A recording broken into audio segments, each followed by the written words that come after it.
The night air trembled as John dismantled the last cruel snare, when suddenly a shadowy figure stepped from the trees, eyes burning with deadly intent.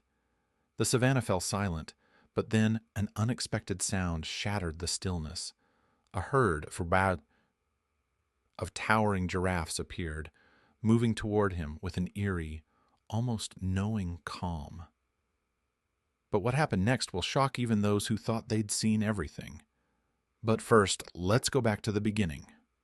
John Walker's fingers trembled as he worked to cut through the thick wire loop that bit cruelly into the young giraffe's slender leg.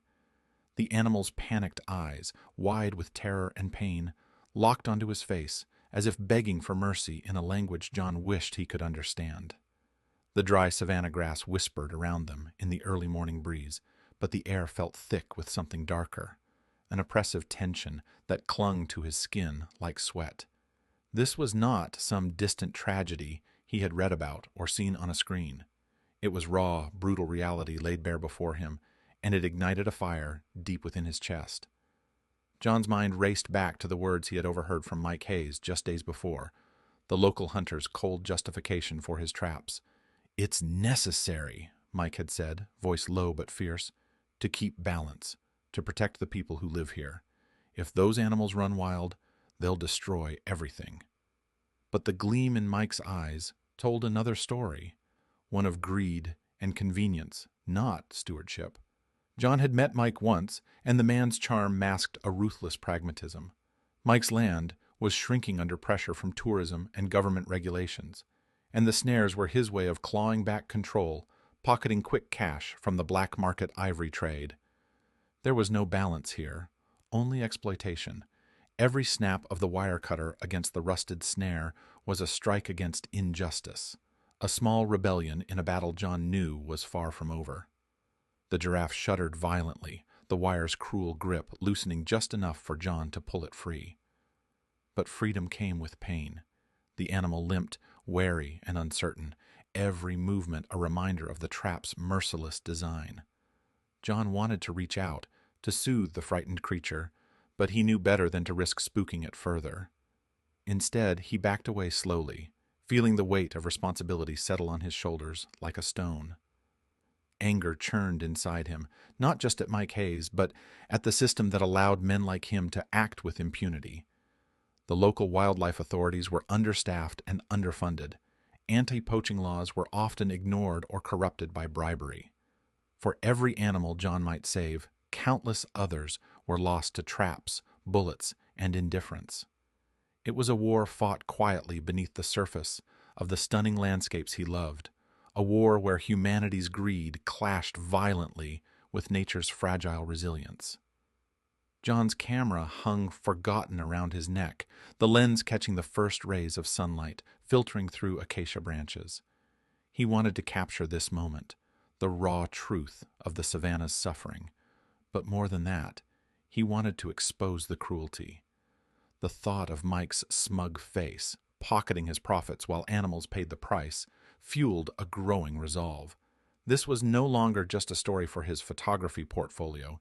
It was a personal crusade. He knew the risk.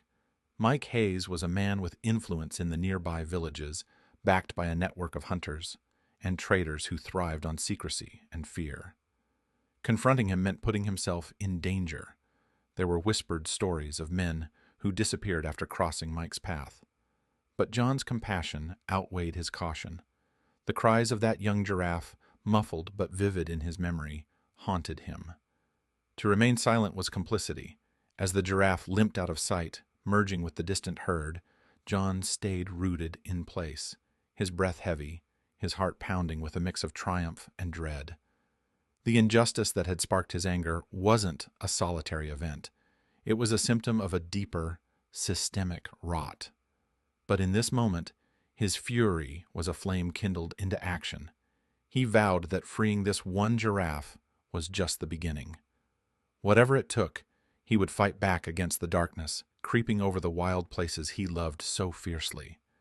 And beneath the sprawling African sky, where freedom and cruelty collided, John Walker stepped into a battle he had never asked for, but one he could no longer ignore. John's act of mercy had not gone unnoticed. Quite the opposite. Within hours, word had spread through the village and hunting camps like wildfire, carried on whispers and harsh glances. Mike Hayes, the hunter whose cruel snares John had dismantled, was seething. His livelihood, his control over these lands, and the profits they yielded had been threatened openly, and his fury was as sharp and unforgiving as the barbs on his traps. Mike confronted John one evening, his eyes dark with menace beneath a weathered brow. His voice, low and threatening, cut through the humid dusk like a whip. "You think you can just come here and undo what I've done?" Mike sneered. "This is my business, and anyone who meddles pays the price. You'd do well to remember that." The words weren't just a warning. They were a promise of violence, a thinly veiled threat that sent a cold shiver down John's spine. Yet beneath that fear, a deeper ache blossomed, a raw, unyielding pain that gripped him tighter than any snare. This pain wasn't born of physical harm, but of helplessness, the knowledge that his small act of compassion had ignited a firestorm he was ill-prepared to fight, and that the very system meant to protect this fragile wilderness was tangled in a web of fear, corruption, and indifference. John's footsteps grew heavier as days passed. He returned to the savannah's edge with a resolve that warred against the gnawing weight in his chest. Each visit was a bitter reminder of the ongoing suffering. His camera, once a tool for celebration and wonder, now recorded a grim catalog of pain and cruelty. Calves ensnared in vicious traps, their legs torn and bleeding, eyes wide with confusion and terror. Mothers pacing desperately, unable to free their young, their calls echoing hollowly across the plains. Animals too weak to stand, left to wither beneath the indifferent sun. The footage was devastating. It painted a stark, brutal truth that no glossy magazine or travel brochure dared to show. Yet when John took this evidence to the local authorities, hoping for swift intervention, he was met with bureaucratic inertia and veiled threats. The officials, many beholden to Mike's influence, or simply unwilling to jeopardize their precarious positions, offered hollow promises and delayed action. John felt the sting of betrayal more keenly than any physical blow. The very guardians entrusted with preserving this land and its creatures were shackled by fear, greed, or apathy. The pain deepened as the weeks wore on. John's days blurred into a relentless cycle of observation and documentation, punctuated by restless nights filled with uneasy dreams. He saw the toll this ongoing violence took, not just on the wildlife, but on the people caught between survival and morality. Some villagers, fearful of Mike's wrath, turned away, pretending not to see the traps, the bloodied carcasses, the escalating brutality. Others whispered their dissent, voices muffled by the oppressive silence enforced by those who thrived on the status quo. But even amidst this silence, a flicker of hope began to glimmer. John noticed it in the hesitant glances of a few locals, farmers, guides, and even some younger hunters, who watched him with a mixture of curiosity and cautious respect. Inspired by his unwavering commitment, they started sharing stories of their own encounters with the traps, their fears, their quiet resistance. Slowly, a fragile network formed, bound not by overt rebellion, but by shared sorrow and a yearning for change. John found himself at the center of this fragile coalition, their unofficial leader by circumstance more than design. Together they planned in whispered meetings beneath starlit skies, their voices a mix of desperation and determination. They talked of organizing patrols to dismantle traps, documenting abuses to expose the corruption, appealing to outside conservation groups for support. The risks were immense. Mike's influence was formidable, and his capacity for violence no secret. But the cost of inaction weighed heavier. The tension between greed and compassion escalated like a storm gathering on the horizon, charged with electric anticipation. On one side, Mike and those who profited from destruction clung fiercely to their dominion, wielding intimidation and silence as weapons. On the other, John and his growing circle embodied a fragile hope, a reminder that even in the darkest corners, empathy could spark resistance. John felt the pain not only of witnessing this brutal conflict, but of living it. Each day was a test of resolve, a battle to keep his spirit from fracturing under the relentless weight of injustice. Yet beneath the despair was an ember that refused to die, a fierce belief that compassion, however battered, could kindle change. This was no longer just a story to be told. It was a fight for survival, not just of the giraffes or the savannah, but for the soul of a community caught in the crossfire between destruction and redemption. As the golden hues of the setting sun bled into the deepening purples of twilight, the savannah settled into a fragile quiet, a breath held between day and night. John stood alone near the edge of the acacia grove, his gaze fixed on the horizon where the sky met the endless plains. The weight of weeks battling not just snares, but systemic corruption pressed heavily upon him, his muscles taut with exhaustion, his spirit bruised, yet unbroken. Then, through the hush of the dusk, came a subtle sound, a soft rustling of leaves and the gentle thud of heavy footsteps on parched earth. Emerging from the shadows was the giraffe he had freed, its slender neck stretched high, eyes reflecting the fading light like molten gold. But it was not alone.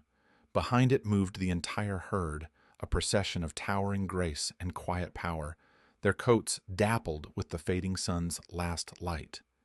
The majestic creatures approached with a calm certainty that defied the wild's usual skittishness, their presence a living testament to resilience.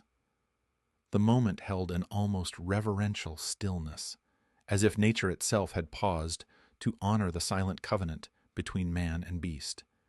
The giraffe that John had saved led the way, stepping forward until it stood close enough to brush his outstretched hand with its velvety muzzle. Around him, the herd formed a protective circle, their collective breath visible in the cooling air, eyes wide and unblinking as if recognizing him, not as a threat or a stranger, but as a guardian. The enormity of the scene was suffused with an almost mystical weight, an unspoken acknowledgement from the wild itself. It was a powerful, wordless benediction that transcended language, a rare moment where the boundaries between human and nature blurred into something profoundly intimate. Word of the encounter spread swiftly through the nearby village, carried by breathless whispers and shared beneath flickering firelight. Those who had been resigned to despair now felt a stirring of something deeper: hope. The villagers, long caught between survival and silence, saw in John's victory a reflection of their own suppressed courage. His unwavering commitment and the herd's unexpected tribute became a beacon, illuminating the possibility that change was not only necessary, but achievable.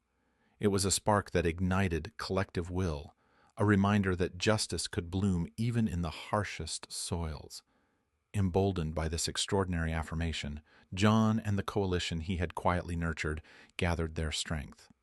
They confronted Mike Hayes and the corrupt officials with unassailable evidence: photographs, videos, and eyewitness testimonies meticulously compiled and irrefutable.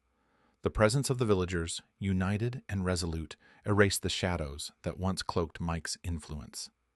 The campaign for reform transcended individual acts of defiance, evolving into a community-driven crusade that demanded accountability and respect for the land.